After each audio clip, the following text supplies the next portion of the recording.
पोलिसांचा धाक न उरल्याने चोरट्यांचं मनोबल वाढत असून बुलढाणा नजीकच्या रोहिणखेड येथे रात्रीच्या सुमाराला एका घरात चोरट्यांनी प्रवेश करत सोन्याच्या दागिन्यांसह तब्बल 2 लाखांचा ऐवज लंपास केला आहे। रोहिणखेड येथील पंडितराव किन्नोळकर यांच्या घरात चोरट्यांनी मागच्या बाजूने प्रवेश केला।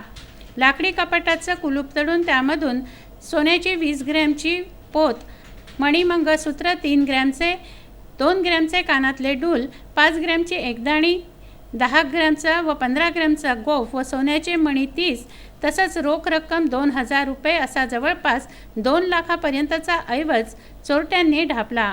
रोहिणखेड येथे 20 डिसेंबरला सुद्धा मोहिनी ज्वेलर्समधून चोरट्यांनी कुलूप तोडून 5 लाखांचे सोने व चांदीचे दागिने व सुरेश दांडगे यांच्या घरातून रोख 20,000 रुपये लंपास केले होते।